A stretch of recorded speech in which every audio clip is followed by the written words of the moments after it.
Hər vaxtınız xeyir olsun, dəyərli müdavimlər. Hər birinizi xoş gördük. Bu gün mən sizlər üçün Lev Vygotsky'nin sosial inkişaf nəzəriyyəsinə aid olan testləri izah edəcəm. Gəlin elə vaxt itirmədən ilk sualımızdan başlayaq. Sual 1-də deyilir, müəllim əvvəlcə mətndəki açar sözlərin mənasını öyrədir, sonra mətnin məzmununu tədris edir. Biz sual işarəsinin yerinə uyğun gələn cavabı müəyyənləşdirməliyik. Yəni, bura. Müəllim yeni dərs keçərkən mətnin tapşırığın və ya oxunun sadələşdirilmiş versiyasını verir və tədricən onu mürəkkəbləşdirir. Hər iki sütunda verilən fikirlərə nəzər yetirsək, görərik ki, 1-də də, 2-də də müəllimin şagirdə müvəqqəti dəstəyi, yəni fasilitatorluğu özünü göstərir. Buna da biz scaffolding strategiyası deyirik. Cavab B variantı. Scaffolding strategiyalarıdır hər ikisi. Mərkəzə bu cavabı yazacaq. 2 nömrəli sualımıza baxaq. Bu, Gardner nəzəriyyəsi və Vygotsky nəzəriyyəsinin integrativ testidir. Baxırıq, deyir ki, şagird məkan vizual intellektə sahibdir. Gardnerə görə vizual intellektə sahibdir şagird. O, biologiya fənnindən bitkilərdə 2 qat mayalanma prosesini başa düşməkdə çətinlik çəkir. Yaxın inkişaf zonasına görə müəllim öyrənmə prosesinin səmərəliliyini artırmaq üçün nə etməlidir? Əlbəttə ki, əgər şagird məkan vizual intellektə sahibdirsə və bitkilərdə 2 qat mayalanma prosesini izahda başa düşmürsə, müəllim ona köməklik üçün nə eləyə bilər? Əlbəttə, vizualdırsa, prosesin təsvir olunduğu vasitədən istifadə edəcək ki, o həm də görsün, öyrənsin. Çünki vizual intellektə sahib olan uşaqlar daha çox görərək öyrənməyi sevirlər. Bəzən burada müdavimlərin çoxu gəlib D variantı götürür. Amma D yanlışdır. Çünki burada deyir ki, botanika bağına virtual ekskursiya. Baxın, ilk növbədə gəlin hələ heç botanika bağı naturalistmi, deyilmi qoyaq kənara. Burada deyir, biologiya fənnində bitkilərdə 2 qat mayalanma prosesini başa düşmürük. Mənim onları botanika bağına virtual səyahət elətdirməyimin nə kimi böyük bir əhəmiyyəti var. Yəni, tapşırıq spesifik olmalıdır. Köməkli şagirdin həmin o gördüyü fəaliyyətə bir uyğun olmalıdır da. Həmin prosesin təsviri daha uyğundur əlbəttə ki. Botanika bağında o qədər bitkilər var ki. Buna görə də biz D variantını naturalistə aid edəcəyik burada. Naturalist zəka. Amma C variantı olacaq nə? Əlbəttə ki, məkan vizual. A. Cütlərlə iş şəxslər arası. B. Oxu materialı verbal lingvistik. E. Fiziki iş bədən kinestetik olacaq. Sonra digər 3 nömrəli sualımıza baxaq. Aşağıdakı fikirlərdən hansı Lev Vygotsky'nin sosial inkişaf nəzəriyyəsinə aiddir? Uzaqdan baxan kimi görsənir. Şəxsi və sosial təcrübənin bir-birindən ayrılmaz proses olduğunu vurğuluyordu. Lev Vygotsky deyirdi ki, şəxsi və sosial təcrübə bir-birindən ayrılmazdır. Sosial öyrənmənin zehni inkişafa təsirindən danışırdı. Digər variantlara baxsaq. Məntiqi riyazi zəkadan danışır, bu Gardner nəzəriyyəsi. Sonra intellekt növü deyir ki, şagirdin müxtəlif intellekt növü yenə Gardner nəzəriyyəsi intellekt növündən danışır. Bütün uşaqlar idrakin inkişafı zamanı eyni mərhələdən keçir. Piaget nəzəriyyəsi. Piaget deyirdi ki, Jean Piaget. Uşaqlar hamısı 4 mərhələdən keçir idrakin inkişafında. Vygotsky'də heç bir mərhələ yoxdur. Ona görə buna biz Vygotsky deyə bilmərik. Müəllim təlim prosesini, şagirdlərin davranışını nəzərə alaraq qurmalıdır. Bu isə davranışla bağlı nəzəriyyələr var. Ən sonunda keçəcəyik. Məsələn, behaviorizm var, seçim nəzəriyyəsi var və s. və l. Onlarla, davranışlarla bağlı nəzəriyyələrdir. Yeni də sildik. Cavab D variantı. Növbəti sualımıza keçid edək. Cədvəl sualıdır 4. Aha. Deyir, uyğunluğu müəyyən edin. Uyğunluq deyəndə doğrunun altından doğru, yanlışın altından isə yanlış seçirik. Yaxın inkişaf zonası müəllimin şagirdə yeni bacarıq öyrənərkən göstərdiyi müvəqqəti dəstəkdir. Yadda saxlayın. Yaxın inkişaf zonası müvəqqəti dəstək deyil. Müvəqqəti dəstək olan scaffolding strategiyasıdır. Bunun cavabı əslində scaffoldingdir. Scaffolding. Müvəqqəti dəstək, yaxın inkişaf zonası isə baxın budur. Yəni bunu sildik biri. Yaxın inkişaf zonası şagirdin bir işi müstəqil şəkildə edə bilmədiyi ilə həmin işi sərbəst şəkildə bacardığı arasındakı dövrdür. Ümumiyyətlə, yaxın inkişaf zonası, zona, dövr sözlərlə ifadə olunur bir çox hallarda. Bu aradakı məsafə ümumilikdə yaxın inkişaf zonası adlanır. Müvəqqəti dəstək isə scaffoldingdir. Ona görə 2-ni götürdük. Doğrunun altında. Doğru 2. Yanlışın altında isə yanlış axtarırıq. Yaxın inkişaf zonası şagirdin bir işi müstəqil şəkildə bilmədiyi zaman daha təcrübəli başqasına dəstək vermədiyi mühitdir. Əksinə, dəstək verdiyi mühitdir. Yaxın inkişaf zonasının daxilində mütləq müvəqqəti dəstək olur, scaffolding. Ona görə bu fikir yanlışdırsa, yanlışın altında da yanlış olaraq 3. 2 və 3 cavabımız B variantı. Yaxın inkişaf zonası scaffoldingin baş verdiyi öyrənmə zonasıdır. Bu fikri təksib eləyir artıq. Bəli, bu düzgündür. Düz olduğuna görə yanlışın altında düzü biz seçmirdik. Bu halda cavabımız oldu 2 və 3. 5 nömrəli sual. Deyir, hansı nəzəriyyəyə görə öyrənmənin növbəti mərhələsində keçmək üçün körpü rolunu oynayan fasilitatorun ünsiyyətə əsaslanan düzgün strategiyalar seçməsi doğru addım hesab olunur. Əlbəttə ki, körpüdən, müvəqqəti dəstəkdən, scaffoldingdən, fasilitasiyadan danışırıqsa, bunlar hamısı Lev Vygotsky'nin yaxın inkişaf zonası, yəni sosial inkişaf nəzəriyyəsinə aiddir. Vygotsky nəzəriyyəsi həm yaxın inkişaf zonası adlanır, həm də sosial inkişaf nəzəriyyəsi də adlanır. 2 adından qarşımıza çıxa bilər. Aşağıdakı fikirlərdən hansı Lev Vygotsky'nin sosial inkişaf nəzəriyyəsinə aiddir? Aha, baxaq. Toxunaraq öyrənən şagirdlər bədən kinestetik. Bu hansı alimə aiddir? Əlbəttə Gardner, Howard Gardner'dədir. İntellektin növüdür bədən kinestetik. İnsan zehni inkişafın bəlli bir səviyyəsində doğulur və onu kənar təsir olmadan inkişaf etdirmək mümkün deyil. Aha. Sonra şagirdlərin bir-birlə ünsiyyət və sosial mühit inkişafına əsas. C variantı. Yəni məlum məsələ. Şagirdlərin bir-biri ilə ünsiyyəti və sosial mühiti şagirdin inkişafına əsas amildir. Ünsiyyət və mühit, sosial mühit. Vygotsky nəzəriyyəsi. Yaş faktoru önəmlidir. Piaget nəzəriyyəsi. Yaş faktoru Piaget'dədir. Fərdi iş formasının təlimdə istifadə edilməsi şagirdin bacarıqlarını üzə çıxarmaq baxımından əhəmiyyətlidir. Bu da yəni ümumiyyətlə əlaqəsi yoxdur bu nəzəriyyə ilə. Belə. B də yenə aid deyil. Çünki Piaget demirdi ki, daha doğrusu Vygotsky demirdi ki, uşaq zehni inkişafın bəlli bir səviyyəsində doğulur. Çünki Vygotsky'nin nəzəriyyəsi sosial inkişafdır. O, cəmiyyətdə, mühitdə öyrənməni əsas götürür. Belə deyək də, bir neçə yerə bölünür alimlər. Bəziləri bioloji konsepsiya nümayəndələridir, bəziləri sosioloji, bəziləri biososioloji. Bioloji konsepsiya irsən, burada olduğu kimidir. Amma Vygotsky bioloji konsepsiya nümayəndəsi deyil, o sosioloji konsepsiya nümayəndəsidir. O deyir, irsən yox, sosial mühitdə, uşaq deyir, ağvərək kimi doğulur. Sosial mühitdə inkişaf edir.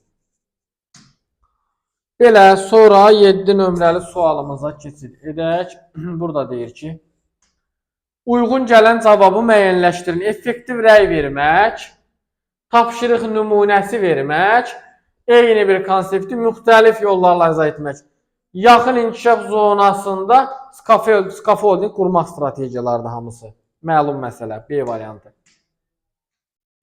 Hansı fəaliyyət scaffoldingdir? Müəllimin şagirdə qiymətləndirmə rubriki verməsi, elə A variantı.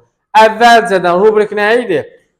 İçərisində qiymətləndirmə meyarları olan bir cədvəl idi. şagirdə də, müəllimə də köməklik rolunu daşıyırdı. Bələdçi rolunu oynayırdı şagird üçün. Əvvəlcədən əgər mən şagirdin necə qiymətləndiriləcəyini verirəmsə, bu bir scaffolding strategiyasıdır. Müəllimin özünün icra etməsi səhvdir şagirdin yerinə. Scaffolding deyil. Şagirdin sualına birbaşa cavab vermək səhvdir, yönləndirməli idi, istiqamət verməli idi. Hər hansı bir konsepsiyanı yalnız bir üsulla yox, müxtəlif üsullarla, bayaq orada yazılmışdı, yanlışdır bir üsul. Müəllim tapşırığı həll etmək üçün şagirdə ən qısa, bəzən müdavimlər eyni götürürlər. Deyirlər ki, ən qısa yol göstərmək yəqin ki, köməklikdir. Yox, bu çox köməklikdir artıq. Həddən ziyadə köməklik elədik. Ən qısa yolu göstərmək yox. Bir neçə yol göstərməliyik şagirdə tapşırıq həll etmək üçün. O, ən qısasını, özü üçün ən uyğununu özü seçməlidir. Biz ona ən qısa yolu verməyimiz scaffolding yox, onu əl içində saxlamağımızdır, komfort zonada. Uşaq komfort zonadan çıxanda öyrənir.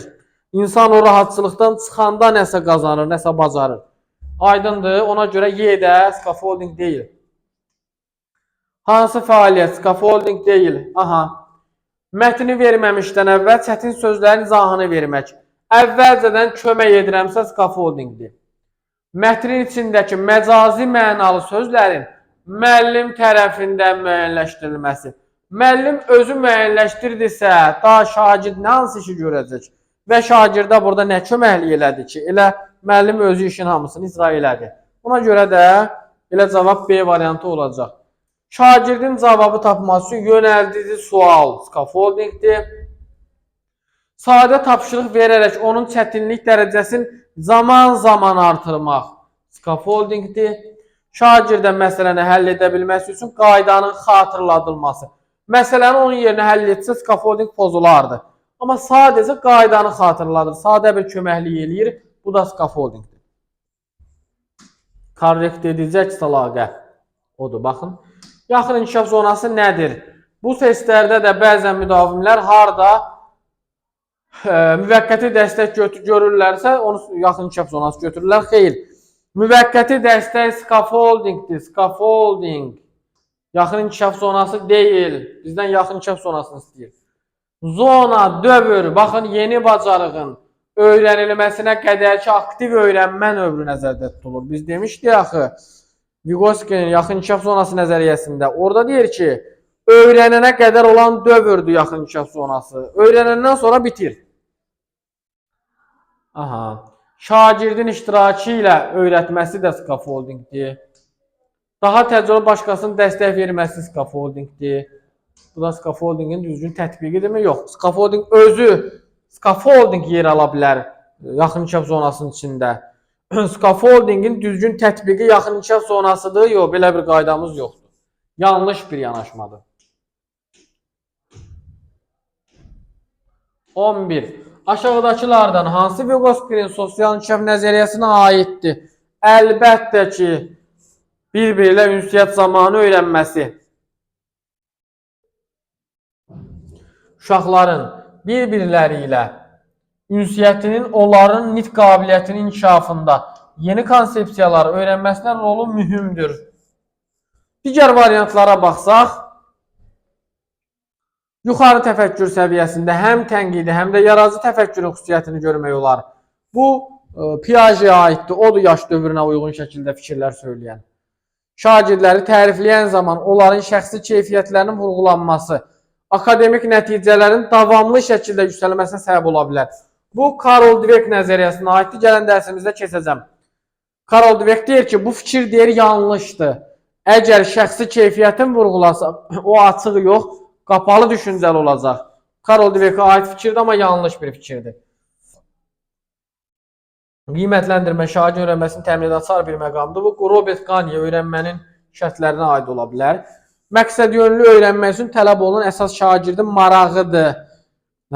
Bu da Vygotsky belə bir söz də deməyib. Şagirdin marağını Piaget deyirdi da, düzdür. Deyirdi ki, uşağın marağı sönməmiş olmalıdır. Cavabına görə Y bəndi. 12. Müəllim əvvəlcə qiymətləndirmə rubrikini şagirdlərə təqdim edir. Sonra yeni sözləri lövhəyə yazıb izah edir və şagirdlərə tapşırıq verir. Verilən situasiya ilə bağlı doğru fikri seçin.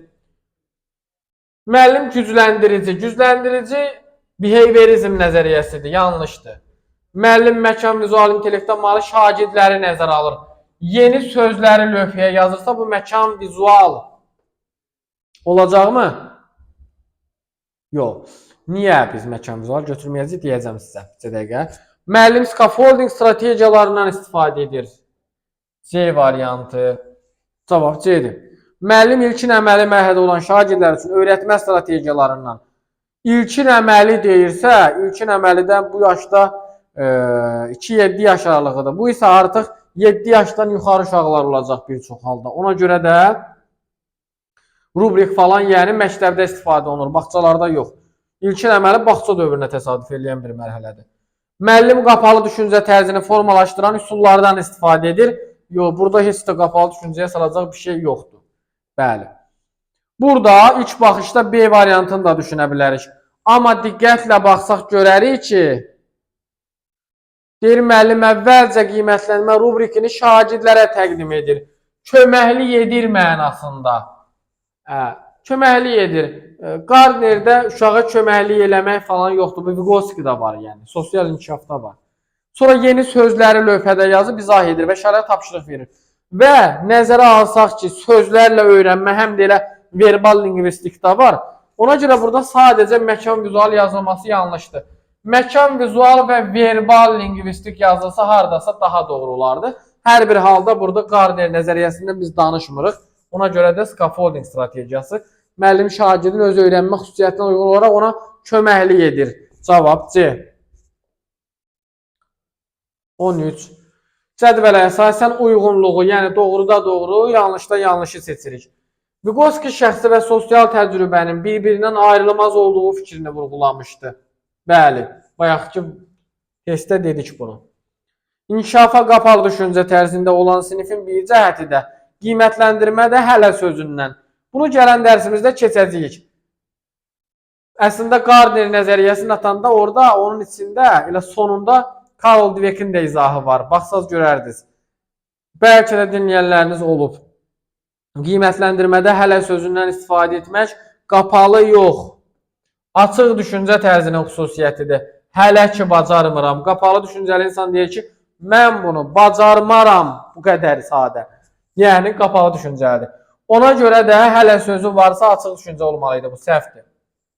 Piaget'ə görə uşaqlar yalnız məktəbdə müəllimləri ilə deyil, bir yerdə oynadıkları dostları ilə ünsiyyət zamanı inkişaf edir. Piaget'də ünsiyyət yoxdur. O deyir, uşaq oynayanda özü araşdırır, kəşf edir, öyrənir. Yanlışda da 3'ü götürürük. Doğru cavab 1 və 3, yəni C bəndi. Düşüncə tərzi nəzəriyyəsində görə şagirdlər daha zəkalı, intellekti ola biləcəklərinə inandıqda daha yaxşı nəticə əldə edə bilər. Bəli, bir insana desən ki, üzr istəyirəm, sən nə bilim, öyrənə bilmirsən, kütbeyinsən, sən qavraya bilmirsən, əlbəttə ki, o öyrənə bilməyəcək. Amma biz onu, belə deyək də, zəkalı ola biləcəyinə inandırdıqda, yəni sən çox çalışsan, daha çox əldə edə bilərsən. Çox çalışsan, daha yaxşı nəticələrin olar. İnsan beyni hətta öyrəndikcə inkişaf edir, düzdürmü? Öyrənməyəndə görürsünüz, sanki paslanır insanın beyni. Yeni məlumatları qavraya bilmir, çətinlik çəkir. Ona görə də öyrənmədə bu çox vacib bir məsələdir. 1-3 C bəndi. 14, baxa 14-ə. Verilmiş hansı fikirlərdə uyğunluq gözlənilmişdi? Aha. Sosial inkişaf nəzəriyyəsinə görə şagirdlərə bir-birindən öyrənməyə şərait yaratmaq lazımdır. Bəli, doğrudur, doğru yazılıb qarşısına da götürürük. Uyğunluq gözlənilib.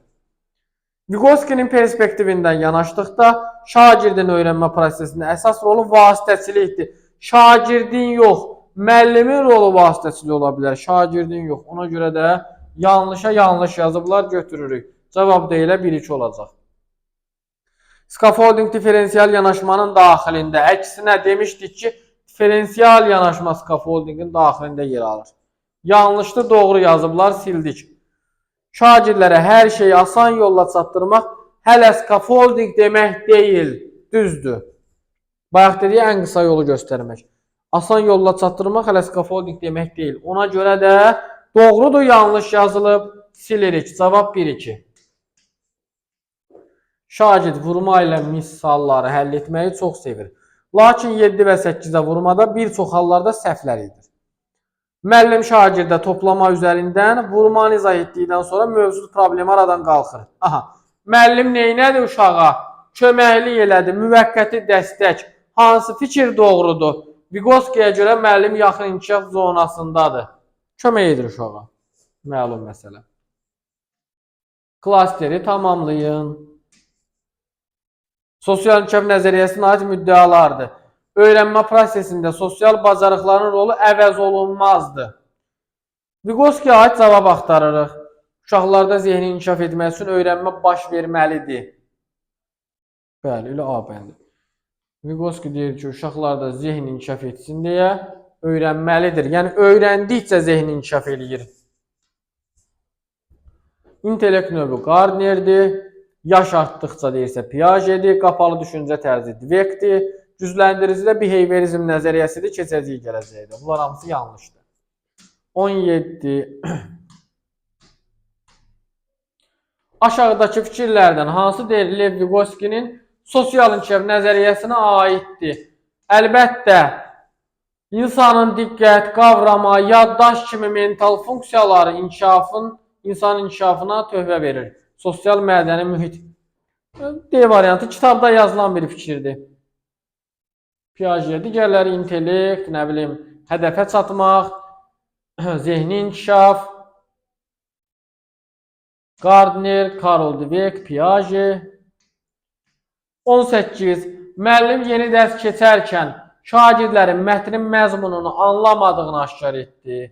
Növbəti dərslərdə bu halın baş verməməsi üçün əvvəlcə mətndəki açar sözlərin mənasını öyrətdi. Scaffolding etdimi? Hansı alimin nəzəriyyəsinə aiddir?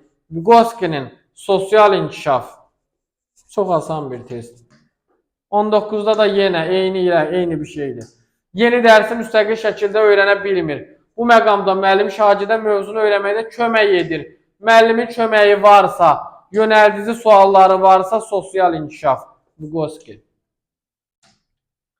Hansı fəaliyyət scaffolding deyil?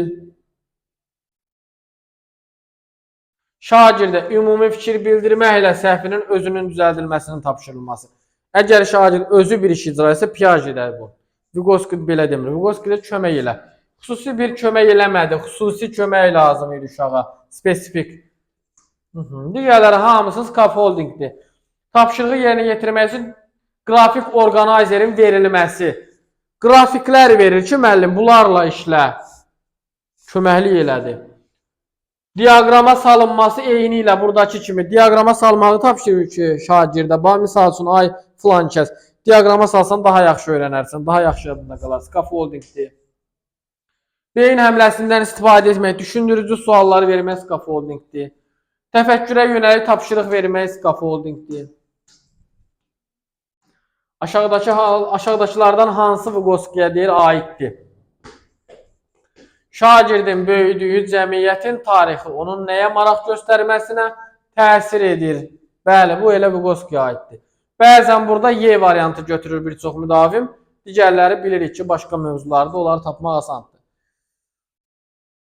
Şəxslərarası olacaq Gardner nəzəriyyəsi. Açıq düşüncə tərzi Carol Dweck. Abstrakt mövzu Piaget. E-də deyir, yiz şagirdin müstəqil şəkildə fəaliyyətini təmin etmək üçün əsas strategiyadır. Yiz bir strategiya deyil. Yiz öyrənmə dövrüdür.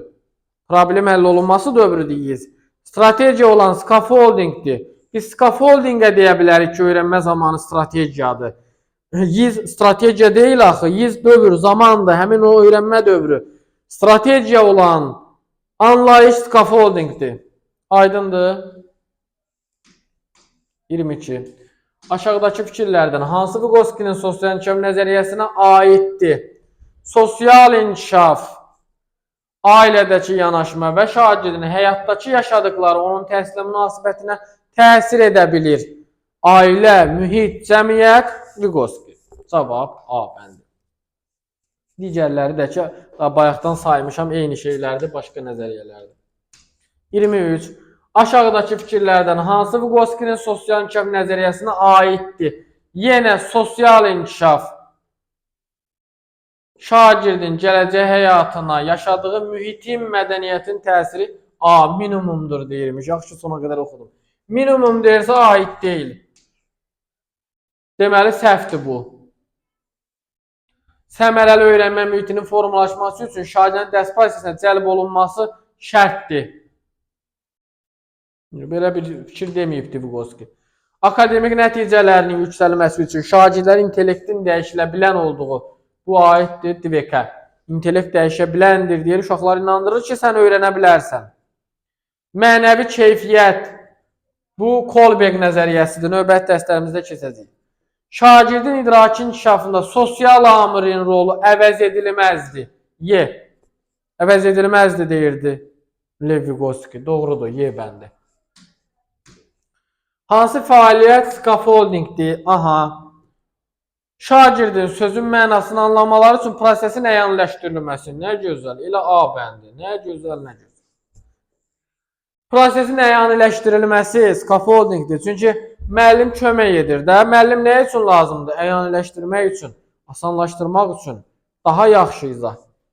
Təlim məqsədlərini şagirdə dərsin sonunda yox, əvvəlində vermək. Şagirdə çətin olan məsələ həllini onun əvəzinə edərək, əvəzini eləmək səhvdir. Müəllim şagirdlərin tapşırıqları sərbəst etməsi üçün qiymətləndirmə meyarlarını sonda yox, yenə əvvəldə. Məqsəd, meyar əvvəldə verilir.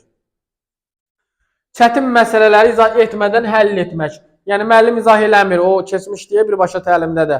Müəllimin səsli düşünməsi, izah edərək. Odur. İzah etmədən deyil, həll eləməsi. Yəni, özü durur, burada həll eləyir. Həll elədi, yazdı.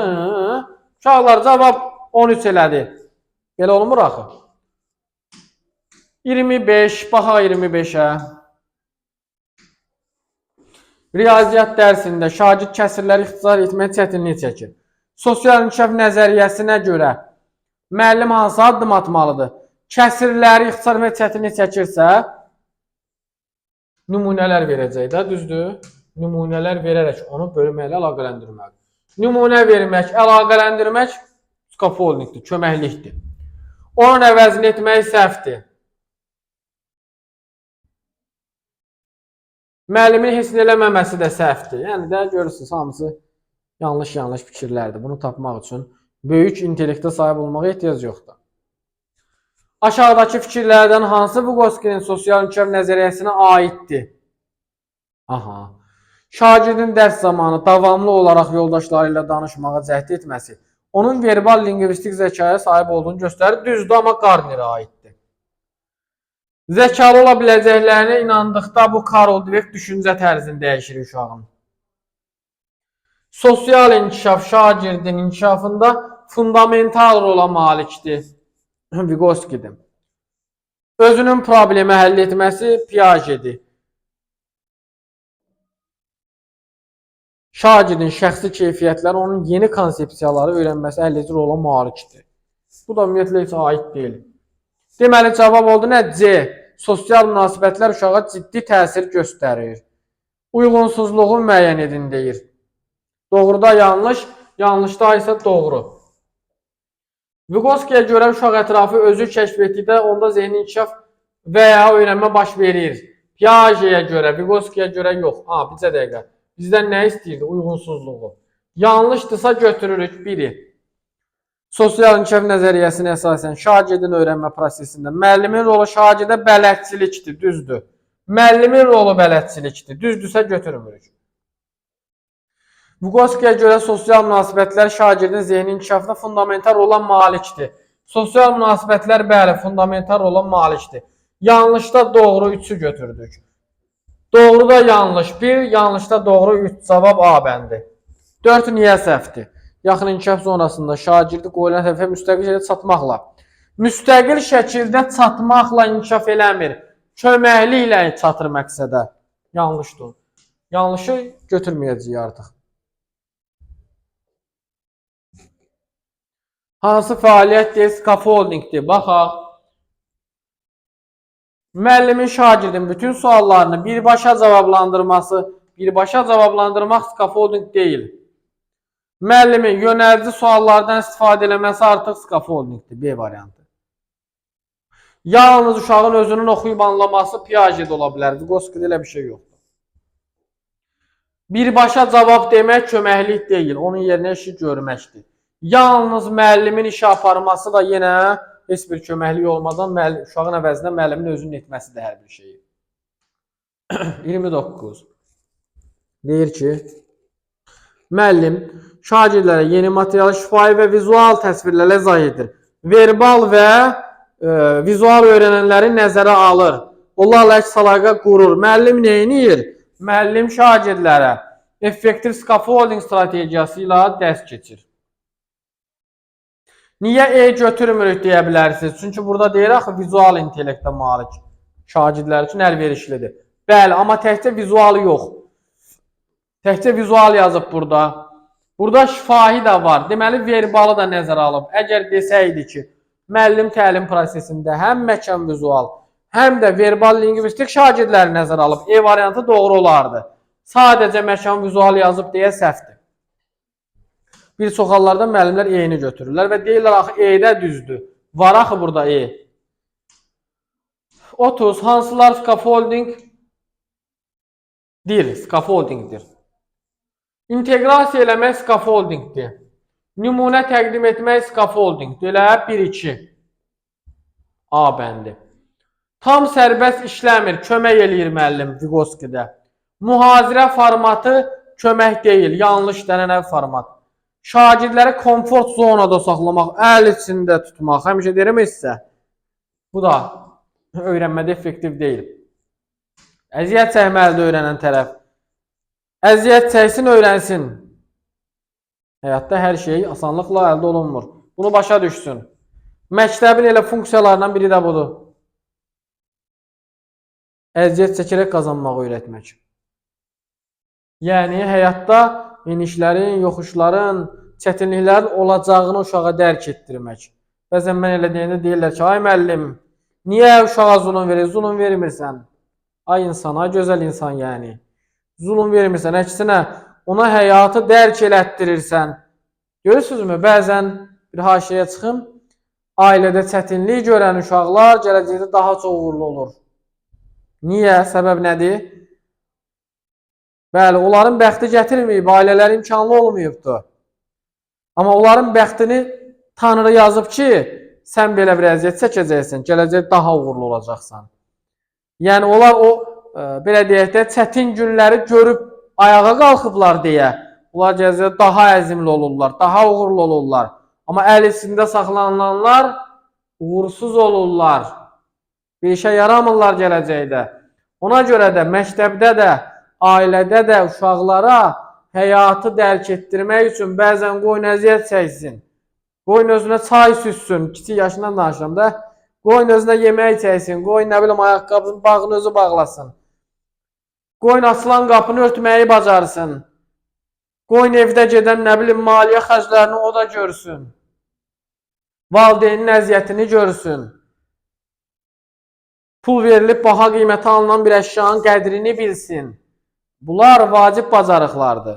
Həyatı dərk eləmək üçün önəmlidir. 31. Uyğunluğu müəyyən edin. Müəllimin scaffolding fəaliyyətidir. Müəllimin scaffolding fəaliyyəti deyil. Əsas anlayışları anlamaları üçün lüğət və internet resurslarından istifadə edilməsi. Scaffoldingdir. Deməli, 1A. Köməklidir də bu da onun üçün. Verilmiş bütün mətnin anlaşılması üçün, bütün mətn deyirsə scaffolding deyil. Hamısını mən izah elədimsə da nə oldu tərcümə elədim. Uşaq nə eləyəcək bəs ingilis dili dərsində məsələn? Scaffolding deyil, B. Tapşırığı yerinə yetirmək üçün fəaliyyətin kiçik qruplara aparılması. Kiçik qruplar köməklikdir. Scaffoldingdir, C. Mənasını bilmədiyi sözün birbaşa tərcüməsi. Scaffolding deyil, D. A, C, B, D. C variantı doğru cavabdır.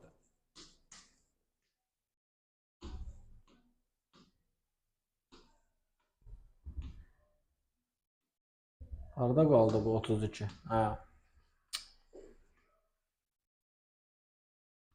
Verilən fikirlər hansı nəzəriyyənin xüsusiyyətləridir? Öyrənmə prosesində sosial konstruktivizm, əlbəttə ki, zehni sosial inkişaf nəzəriyyəsi Lev Vygotsky. Dərs zamanı şagirdlərin sözü kəsərək öz fikrini bildirməsi, sözcüləşdirməsindən müəllim effektiv istifadə edə bilər. Bunu Vygotsky deyir, yadda saxlayın. Deyir ki, uşaqların sözcüləşdirməsindən belə nə etmək olar? Effektiv istifadə etmək olar. Ünsiyyət prosesi kimi. Cədvələ əsasən uyğunluğu müəyyən edin. Doğru da doğru, yanlış da yanlışı seçirik. Uşağın inkişafında onun ətrafdakılarla ünsiyyət əsas rol oynayır. Ünsiyyət əsas rol oynayır, düzdür. Şəxsi və sosial təcrübə bir-birindən ayrılmaz prosesdir, düzdür. Sosial münasibətlər şagird inkişafında fundamental rola malikdir, düzdür. Yanlış da götürməyəcəyik. Şagirdin böyüdüyü cəmiyyət ona təsir edir, düzdür. Hamısı doğru olanda cavab 1-lə 2 olurdu, Y bəndi. Müəllimin hansı fəaliyyəti scaffolding hesab edilmir?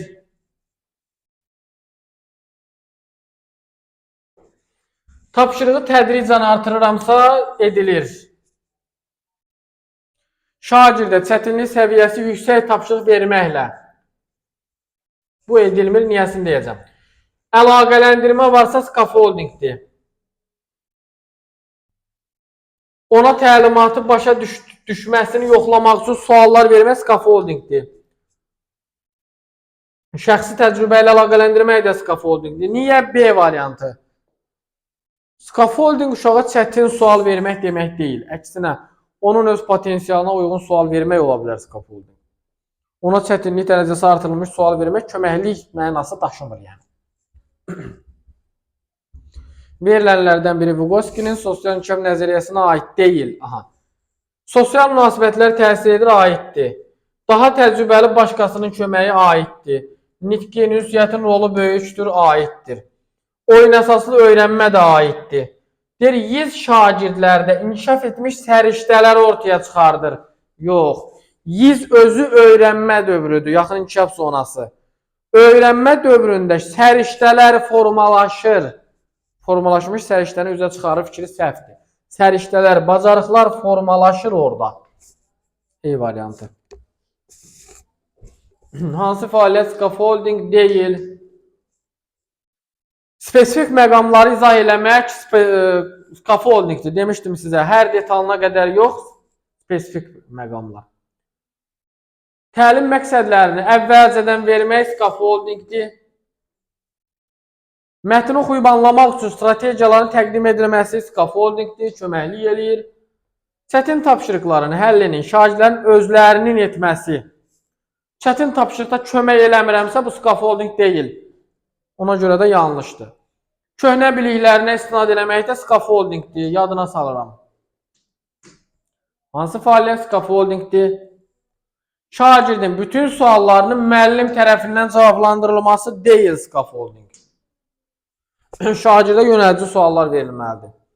Effektiv öyrənmək üçün şagirdin sinif yoldaşları işləməsinə şəraitin yaradılması scaffoldingdir. Elə B olacaq burada.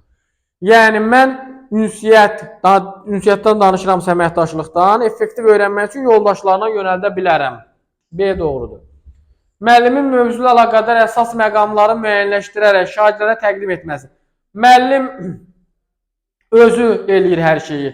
Şagirdə heç bir şans buraxmır işləmək üçün. Səhvdir. Problemin həlli yollarının müəyyənləşdirilməsi zamanı müəllimin qərarlarının əsas götürülməsi səhvdir. Şagirdə də bir seçim verməli.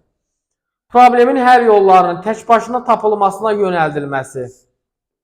Müəllim özü yol göstərməlidir. Scaffoldingdən danışırıqsa. Hansı fəaliyyət scaffolding deyil? Tapşırığı yerinə yetirilməmişdən əvvəl şagirdlərin əvvəlki biliklərinin müəyyənləşdirilməsi. Scaffoldingdə yadına salırıq. Əsaslı mühakimə yürütmək üçün şagirdə əlavə informasiyanın araşdırılması üçün kömək edilməsi. Kömək edirəmsə scaffoldingdir. Məsələni izah etmək üçün elmi üslubdan. Elmi üslub əlbəttə ki, scaffolding deyil. Praktiki, başa düşülən, anlaşılan üslub olacaq əlbəttə ki. Cavab C. Problemin həlli yollarını müəyyənləşdirilməsi üçün şagirdlərin müzakirə də bir scaffoldingdir. İfadə yazarkən dinlənilən mətnin vizuallaşdırılmasının istənilməsi. Yəni, dinlədiyinizi canlandırın, vizuallaşdırın, daha yaxşı başa düşəcəksiniz. Kömək eləyir müəllim onlara. Sonuncu suallarımız. Hansı fəaliyyət scaffolding deyil? Mətni anlamaq üçün asar sözlərin müəyyənləşdirilməsinə yönəldilməsi. Yönəldirəmsə scaffoldingdir. Böyük məqsədləri reallaşdırmaq üçün kiçik addımlara parçalamaq scaffoldingdir, addım-addım.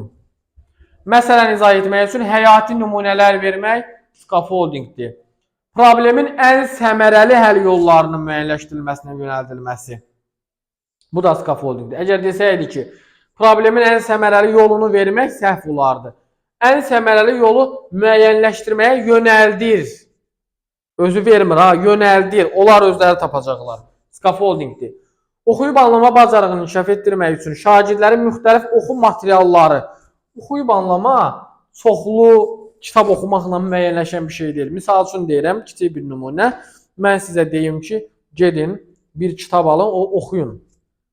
Bununla çoxlu material verməklə oxuyub anlama təmin olunacaq. Yox. Ondan sonra bir cümlə verərəm sizə. Deyərəm ki, bu cümləni oxuyun. Məsələn, bir şeir parçası. Bu şeir parçasında şair nə demək istəyib bizə? Bunu müəyyənləşdirin. Oxuyub anlama belə inkişaf etdirilən bir şeydir. Oxuduğunu anla, sonra bir başa düş nə dediyini. Özün nəticə çıxart. Çoxlu material vermək, bu o demək deyil ki, sən oxuyub anlayacaqsan. Yanlış strategiyadır. Və sonuncu sualımız 40 nömrəli sual. Deyir, hansı fəaliyyət scaffolding deyil? Nümunə tapşırığı təhlil etmək scaffoldingdir. Hər hansı bir tapşırığı müxtəlif yollarla çatdırmaq scaffoldingdir. Çətin mövzunu hər detalına qədər izah eləmək. Mən demişdim sizə. Çətin mövzunu. Ümumiyyətlə, mövzuları hər detalına qədər şagirdə izah etməyə ehtiyac yoxdur.